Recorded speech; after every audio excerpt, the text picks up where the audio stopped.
Salut tout le monde! Aujourd'hui, je vous fais un recap de tout ce qui m'a le plus marqué dans le milieu du Pokémon depuis ce début 2025. Parce que Dieu sait qu'il s'en est passé des affaires. Fait que oui, on va parler de Costco, on va parler de Prismatic Evolution, on va parler de Destined Rival et on va parler de mon nouveau fournisseur qui est le GameStop/eBay Game. On va commencer par contre avec le tirage du mois de juin. Donc, je vais juste copier mon vidéo de Destined Rival. En passant, je vais demander combien de fois apparaissait Wobbuffet. Eh bien, il apparaît 3 fois en anime. Puis là, après ça, le monde a commencé à compter des cartes. Puis je l'ai 3 fois en carte aussi. Donc, c'était 6 fois total. Mais honnêtement, tout le monde peut participer au concours. Je trouve ça juste le fun de faire ça. Donc, je ne veux pas les duplicates. Je ne veux pas les réponses. C'est moi les réponses. On continue. Et puis, il y avait 12 commentaires, mesdames et messieurs. Et le gagnant de la Shawazor de 151 est Mylan Collin! Mylan Collin, super opening! Merci beaucoup. Donc, félicitations, tu es le gagnant de la Shawazor de 151. Je m'occupe du shipping, t'as rien à payer. Merci de me suivre. Et j'en profite pour vous faire part du prochain concours. Donc, vous pouvez gagner la Pikachu de Crown Zenith, une des cartes les plus belles du set. Donc, la Pikachu PC9 de Crown Zenith. Je fais tirer ça. Et pour gagner, pour tout le mois de juillet, vous avez juste à commenter sur cette vidéo quel est votre événement le plus marquant de ces 6 premiers mois de 2025. Puis vous êtes éligible au concours. Je m'occupe du shipping. Vous payez absolument rien. Donc, écrivez-moi ça en commentaire. Donc, on commence avec une petite prémisse de tout ce chaos en début janvier. La fin de l'année 2024 a terminé avec Sir Jinx Park, qui avait beaucoup moins d'allocations. On se préparait aussi pour l'arrivée de Prismatic Evolution en janvier. Et puis, il y a plein de monde qui collectionnait pas les Pokémon. On parle de vendeurs de souliers, on parle de vendeurs de sport, qui achetaient jamais de Pokémon, puis qui ont vu l'opportunité de faire de l'argent et qui ont juste switché de domaine. Et puis toute cette nouvelle clientèle-là qui arrive sur le marché fait en sorte que les distributeurs ont plus assez de produits pour fournir tout le monde comme qu'il se devait avant. Donc il y a un gros hype présentement. Les card shops n'ont pas assez de produits pour tout le monde. Qu'est-ce qui se passe? Ben, les card shops montent leur prix de tous les produits en haut du market price de Pokémon Center. Donc il n'y en a plus beaucoup qui décident de garder le market price. Il y a juste les grosses chaînes de distribution qui sont un petit peu en retard sur les nouvelles. Donc le Walmart, on a le Costco, il y a le Target aux États-Unis, puis il y a le GameStop ici, qui décide de garder le market price. Et puis c'est là que tout le monde se ramasse pour avoir des produits. Si tu es capable d'avoir un drop en ligne, tu y vas, mais en même temps tu te bats contre des bots, donc des computers, qui ont des programmes automatiques pour prendre des commandes automatiquement quand il y a des drops. Donc c'est très difficile pour vous et moi de se procurer des produits. Prismatic Evolution dans tout ça aussi, c'est un très gros set avec beaucoup de Secret Illustration Rare. Et puis il y a la Sunbreon qui est la grosse chase de tout le Scarlet and Violet et qui va probablement rester la grosse chase card. Donc, on voit une petite thématique. Hein? On a la Moonbreon pour le Sword and Shield, Sunbreon pour le Scarlet. On va devoir la prochaine génération, ça va être quoi la Umbreon qui vont sortir. Mais Umbreon is the shit. Et puis on a eu des records astronomiques pour une carte qui vient tout juste de sortir parce que la Sunbreon gradée en express est revenue PC10 à ses vendus pour 7450$ canadiens. Ce qui est incroyable. Par contre, si vous n'avez pas l'argent pour acheter la Sunbreon, vous auriez pu acheter le dessin qui s'est rendu en enchère, je me rappelle plus du last sold, mais qui dépassait les 400$ canadiens pour un dessin de Sunbreon. Incroyable. Et puis Prismatic n'a pas juste marqué le marché financier de Pokémon, il a aussi marqué le milieu du TCG parce que c'est l'arrivée du petit mais puissant Budew. Donc 30 HP, mais ça fait en sorte que ton opposant ne peut pas utiliser d'items. Donc ça permet de staller tes decks puis de pouvoir te builder comme toi tu veux. Puis tout le monde a un Budew dans son deck maintenant. Ensuite, le 23 janvier, il y a eu une autre grosse affaire sur le milieu du Pokémon. Donc, dans le marché chinois, il y a une carte promotionnelle de Mew qui allait être donnée à ceux qui complétaient des épreuves dans un tournoi. Et puis, on donnait une exclusivité, 1510 cartes de Mew. That's it, that's all. Donc, au monde, on le sait qu'il y en a juste 1510. Et puis ça leur a rajouté de l'exclusivité dans Pokémon. Et ça fait en sorte que la Mew, présentement, a des prix phénoménaux. On parle de 11 600$ en RAW. 11 600$ en RAW. Ah, puis on parle de 24 000 en PC-10. Et le dernier événement qui a été très marquant dans le milieu du Pokémon, ça a été les cartes prototypes que CGC a gradées et qui n'étaient pas vraies. Donc, ils ont dit, CGC, qu'ils ont travaillé fort avec le créateur de ces cartes-là pour identifier et authentifier les cartes, mais on a réussi à prouver que c'était pas des vraies cartes avec les lignes de code, avec les imprimantes modernes, c'est faisable. Et puis ça a fait en sorte qu'il y a des millions de dollars qui ont été mis sur le marché pour des cartes qui étaient pas vraies. Et CGC a perdu beaucoup de crédibilité et la valeur d'une CGC a perdu énormément aussi. Donc une CGC TEM est beaucoup moins chère qu'une Beckett, une PC-10, une Tag TEM aussi. Donc pour vrai, je dis pas que c'est une mauvaise compagnie, je dis juste que je ne serai pas à faire avec eux. Ils ont droit à l'erreur, j'espère qu'ils vont apprendre de ça, mais PSA en fait des erreurs aussi, c'est sûr et certain. Beckett doit en faire aussi, Tag va en faire, c'est sûr et certain. Mais pour moi, CGC a perdu beaucoup de crédibilité en fin janvier. Ensuite, le mois de février est un mois de solutions. Donc, Pokémon Center se rend compte qu'il y a beaucoup trop de bots qui achètent leurs produits. Ce qu'ils font, c'est qu'ils mettent des limites sur les produits qui sortent et puis ils décident d'implémenter le 3 février le système de queue pour faire la file d'attente pour contrer les bots. Et bien sûr, tout ça était pour se préparer pour le 6 janvier, car c'était l'arrivée de la Gardevoir grandeur nature. Non, pour vrai, c'est un système qui n'est pas encore parfait à ce jour, mais ça a été là pour pouvoir contrer les bots, et puis ça a quand même une efficacité. C'est sûr qu'il y a encore du monde qui sont capables de déjouer tout ça, mais Pokémon Center essaie de trouver des solutions, puis c'est ça qu'on aime. Puis le monde sont fâchés parce que oui, c'est encore difficile de se pogner des produits, mais c'est pas nécessairement de la faute de Pokémon Center. Ils ont des achats, la commande est faite, il faut qu'elle arrive, je veux dire, qu'est-ce que tu veux faire?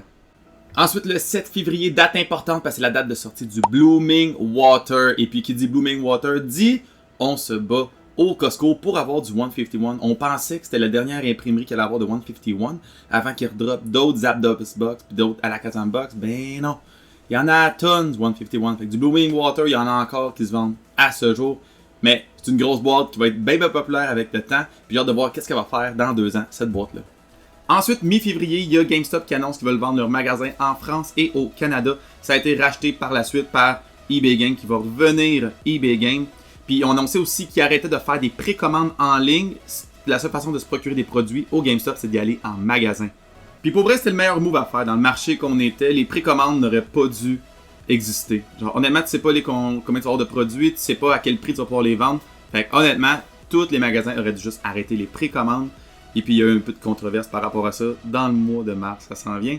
Mais le fait que tu arrêtes de prendre des précommandes en ligne, puis tu peux en avoir en magasin au GameStop, ça l'a amené des files d'attente. Des files d'attente, mes amis, là. Au Québec, c'est vraiment pas si pire, mais au GameStop, ça campait dans le parking pendant 3 jours. Ça faisait des tailgates, comme si t'étais à NFL. Donc, incroyable, tout ça pour sauver 50$ sur ta boîte. Fin février aussi, on a eu l'annonce de Pokémon Champion, qui était un jeu qui ressemblait un peu à Pokémon Stadium, qui allait sortir sur la Switch et sur le mobile. Donc, il y a eu cette annonce-là qui a été faite. Je pense que c'est un jeu qui va être le fun, mais pas plus de nouvelles présentement. C'est juste une annonce, ça s'en vient. Il y a aussi la grosse controverse de MJ Holding qu'on parle plus. On a oublié très rapidement, hein? Mais MJ Holding sont des distributeurs de Pokémon, puis à la place de revendre à d'autres card shops, ils revendent leurs boîtes qu'eux ils ont sur le marketplace de Walmart. Et puis ils ont tout le temps fait ça. Ils ont tout le temps vendu des boîtes plus chères, mais là on a une pénurie de boîtes, et puis ils décident de continuer pareil, et puis ça l'a sorti au grand jour, mais on n'en parle plus. Pas grave. Donc grosse controverse qu'il y a eu dans le mois de février. Et la dernière chose que j'ai à parler du mois de février, ça a été mon point le plus nice. Ça a été la Drowsy à 100$. La Drowsy de base set qui monte à 100$. La Undoor qui est tout à été 4$ qui monte à du 40$. Donc ça a été fou raide les Illustration Rare à la fin du mois de février. Ça a vraiment shaké le market. Le monde ont panic buy. Le monde ont acheté en paniquant. Et puis présentement, la Drowsy est revenue à du 35$ environ. Puis la Undoor est revenue à du 8$ environ. Donc, never panic. Le mois de mars a commencé en force avec, mesdames et messieurs, la vente de la Cheetozard. Cheetozard à 87 000$ US avec la Golden Auction, donc qui est une des places d'enchères les plus réputées aux États-Unis. Des gros objets de collection. Et il y a quelqu'un qui a payé 87 000$ pour une Cheetos qui ressemble à une Charizard. Si ça, c'est pas de la bonne nouvelle dans le hobby du Pokémon, je sais pas ce que c'est. Le mois de mars a été très très gros parce que c'est l'implémentation des tarifs et ça a amené un chaos incroyable sur le marché Pokémon. On a des compagnies qui ne pouvaient plus honorer leurs précommandes. Il y a du monde qui a fallu qu'ils encaissent la perte parce qu'ils ont été chargés des tarifs de 30% sur leurs commandes de comme 40 000. Je pense à Hobbyville qui a eu 13 000 quelque chose comme ça, de frais de tarif. Donc c'est incroyable. Il a fallu qu'ils encaissent la perte. Et la majorité des magasins ont fait ça. Puis ça, by the way, j'espère que vous allez vous en rappeler toute votre vie parce que c'est à leur honneur. Mais là, ça fait en sorte que le monde a décidé d'arrêter les précommandes. Et puis je pense que c'est une très très bonne idée. Il y en a d'autres qui ont décidé de mettre des précommandes overprice. Et puis c'est là que les card shops sont devenus les nouveaux scalpers. Donc les card shops n'ont pas le choix de mettre leur prix plus cher que le market price parce qu'ils n'ont pas assez de produits, tout simplement. Et puis le MSRP n'est plus. C'est fini. Le MSRP, c'est sur Pokémon Center, GameStop, Walmart, Target, Costco. That's it. Donc on vague dans l'inconnu, on n'est pas trop sûr de ce qui va se passer, ça change d'idée aux 2 minutes. Et puis ça fait en sorte que le monde a eu un peu peur pendant le mois de mars. Pour vrai, puis j'ai compris, j'ai eu peur. J'ai décidé d'arrêter d'acheter du seal pendant tout le mois de mars au complet. C'était pas le temps. C'était pas le temps. Par contre, les singles, les cartes raw, les cartes gradées, tout le temps le même prix. Donc c'était le temps d'acheter des raw pendant le mois de mars. Dans tout ça, PSA annonce aussi qu'ils arrêtent de prendre des commandes de l'extérieur pour pouvoir éviter de charger des tarifs en plus et pour que leur service reste encore le plus abordable possible. Donc, ça fait en sorte qu'il fallait se retourner vers PSA Canada. Puis j'ai même pas encore fait une soumission avec eux. Je suis en train de build up un stack présentement, mais ça va être quelque chose qui va être à suivre, voir comment que eux fonctionnent. Le 14 mars aussi, grosse journée parce que ça a été la journée que j'ai atteint 1000 subs, mesdames et messieurs. Pour moi, c'était un gros milestone. Puis je suis vraiment choyé de pouvoir faire ça. Puis c'est pas encore payant, puis c'est pas grave, j'ai du fun. Mais merci à tout le monde qui me suit toujours. Et puis finalement, le 28 mars, il y a eu la date de sortie de Journey Together. Donc c'est un truc qui était très attendu aussi. Un peu moins hype que le Prismatic. Et il y a encore des bots qui réussissent à se trouver des produits phénoménal. Donc, c'est toujours difficile de se mettre la main sur ces produits-là, mais c'est quand même un peu plus accessible que le Prismatic et puis à moindre coût aussi. Donc, très beau set, très bien réussi, des grosses Secret Illustration Rare. Donc, je pense que ça va être un set qui va très bien vieillir avec le temps. Début du mois d'avril, qui dit début du mois d'avril, dit poisson d'avril et puis gros poisson d'avril sur Pokémon. Pokémon Go, il y a des ditos. C'était ça, c'était juste ça. Mais pour vrai, le mois d'avril est un mois d'espoir parce que le prix des cartes de Journey Together commence à dropper drastiquement de 20 à 40%. Donc, le hype est un petit peu moins là. Et puis, qu'est-ce qui se passe d'habitude avec un set? Le set sort, les cartes première semaine sont extrêmement chères. Et puis, plus il y en a sur le marché, plus les cartes drop. Donc, on recommence à retrouver un peu de normalité, ce qui est très rassurant. Ce qui a marqué le plus le mois d'avril, ça a été la rotation du Pokémon TCG. Donc le 11 avril, les cartes qui ont la notation F ne sont plus légales. Donc vous devez refaire tous vos decks que vous avez déjà fait. Tout ce qui est Sword and Shield et avant ne fonctionne plus. Il faut aller vraiment vers le Scarlet. Tous ceux qui ont la notation G et H sont rendus légales maintenant. Donc on a vu des nouveaux decks qui sont rentrés, des anciens decks qui sont juste partis, plus jouables du tout. Mais ça reste toujours, les gros decks restaient toujours Dragapult, la Gardevoir puis la Raging Bolt. C'est pas mal les trois gros decks qu'il y avait sur le jeu. Puis la dernière nouvelle du mois d'avril, le 18 avril, il y a eu la sortie de la Briefcase de Team Rocket au Japon. Et puis elle se vendait à 1250$, mesdames et messieurs. Donc le monde a profité du hype pour booster leur prix. Présentement, si vous avez été patient, vous pouvez la retrouver à environ du 400 à 500$, tout simplement. On a eu le droit aussi au bilan annuel de Pokémon qui dit qu'il a imprimé 75 000 billions de cartes, ce qui équivaut à 10 billions de plus que l'année d'avant. Donc c'est incroyable comment cette industrie-là est en pleine croissance. C'est sûr que ça va être plus pour cette année. Ils sont en production massive. Ils ont aussi dit qu'il y avait 200 vending machines à la première année qui ont commencé ça. Ils sont rendus à 1423 présentement. Donc ça aussi, un peu de la controverse pour les vending machines parce que les gens n'ont pas le contrôle sur les scalpers par rapport à ça. Ça essaie d'être un peu plus contrôlé, mais il y a beaucoup de vending machines. Il y en a vraiment juste aux États-Unis en passant, pas beaucoup au Canada. En fait, je ne sais même pas s'il y en a au Canada, mais ça a été un gros hype. Les scalpers, ils ont vu une façon de contourner le système avec ces vending machines-là. Donc, ça a été fait pour une bonne raison et ça a été appliqué pour les mauvaises raisons. Le 16 mai, c'était la date de sortie de la UPC de Prismatic Evolution qui était si convoitée. Donc, on l'a retrouvée à environ du 300-350$ canadiens. Très difficile de se procurer des produits ici. Sold out Pokémon Center en un instant. La meilleure façon d'en avoir, c'est d'aller au GameStop.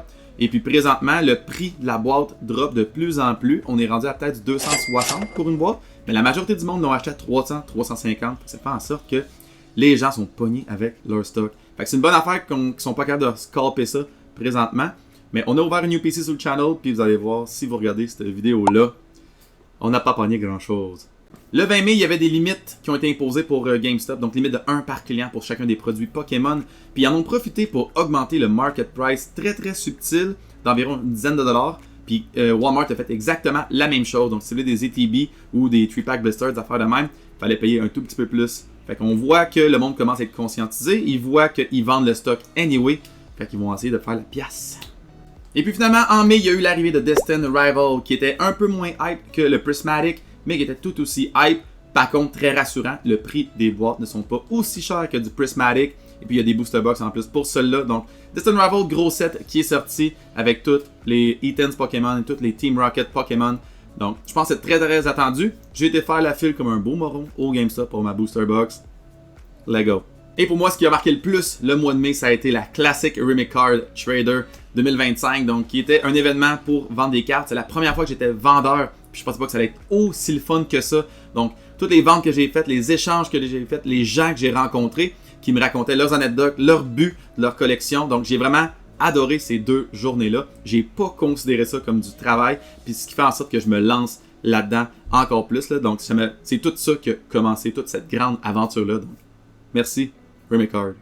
Et finalement, le dernier mois de juin, c'est l'été qui commence. Et c'est un juin qui était très calme dans le milieu du Pokémon. Donc, c'est très rassurant parce que Destined Rivals suit les tendances du marché. Donc, la semaine après que le set est sorti, les cartes ont droppé d'environ 40% chacune. Donc, super rassurant que ça suit les bonnes tendances. On commence à corriger le marché comme qu'il faut et on peut peut-être revenir vers une normalité, bien sûr. C'est encore très difficile de se procurer des produits Seal, par contre. Donc, mais les cartes Raw se vendent à moindre prix. Et vous avez encore les cartes à l'unité qui ne font que dropper encore de plus en plus. La Sunbreon a droppé de 30% depuis qu'elle a été sortie. Donc c'est vraiment super rassurant. Il y a tellement de boîtes qui rentrent sur le marché malgré tout. Oui, c'est très difficile d'en trouver des boîtes Seal. Mais il y en a quand même beaucoup qui se font déballer présentement. Donc c'est très difficile à vendre en passant du Prismatic Evolution. Là. Je veux dire, moi, j'en achète pas personnellement parce que c'est un marché qui est super niché. Je vais peut-être en ouvrir pendant ma collection personnelle, mais vu qu'ils ont annoncé qu'il y en a imprimé à la tonne, on sait pas trop où est-ce qu'on s'en va encore avec tout ça. Il y a aussi eu l'annonce que GameStop allait être sur What's Not. GameStop va être sur What's Not. GameStop va hoster des ventes de cartes gradées, des boîtes, des packs, des produits Pokémon sur What's Not. Vous connaissez mon opinion par rapport à What's Not. Tous ceux qui achètent sur What's Not se font scammer tout le temps. Achetez jamais sur ça. C'est une des pires plateformes. Vous allez payer vraiment plus cher votre pack. Puis pour ça, pour un gars qui est très souvent pas très divertissant. Fait que honnêtement, que GameStop annonce qu'elle va faire de quoi sur What's Not, j'ai trouvé ça vraiment ordinaire. Mais tu sais quoi? Moi juste pas l'écouter. Puis c'est tout. Vous en faites ce que vous voulez. Et pour terminer le mois de juin, je vous montre un petit bijou, mesdames et messieurs. On a eu justice qui a été rendue. On a un voleur de cartes qui s'est fait pogner d'une convention et qui s'est fait arrêter par la police. On regarde la vidéo.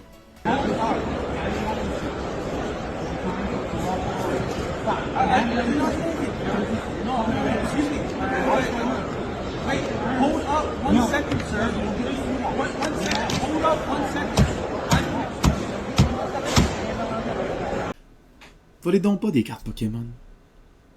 Tu t'en vas en prison parce que tu as volé des cartes Pokémon. Répète-toi ça 2-3 fois dans ta tête. Je m'en vais en prison parce que j'ai volé des cartes Pokémon. Fait que voilà ce qui s'est passé pour les 6 premiers mois. C'est un petit recap de 20 minutes. Et si jamais j'ai oublié quelque chose, ça se peut très bien. Écrivez-moi qu'est-ce qui vous a marqué en commentaire. Et vous allez être éligible en plus pour le concours pour la Pikachu PSA 9 de Crown Zenith. Et ça va être intéressant de voir ce qui va se passer pour la deuxième moitié. Je pense que le pire a été fait. Je pense que les mégas, ça va être le fun, mais ce ne sera pas extrêmement hype comparativement au Prismatic. Donc, on espère revenir un peu dans la tranquillité et dans la normalité pour le restant de l'année. Merci beaucoup tout le monde d'avoir écouté jusqu'à la fin. Je vous rappelle de me suivre sur les réseaux sociaux Facebook, Instagram, TikTok. Je mets du contenu Pokémon en français. Je vous rappelle aussi de vous abonner à ma chaîne YouTube et cliquer sur la petite cloche. Vous avez une notification quand je mets une vidéo. C'est pas merveilleux ça. Et puis dans tout ça, je vous rappelle que c'est vous qui collectionnez ce que vous voulez. Puis on se dit à la prochaine fois. Ciao la gang!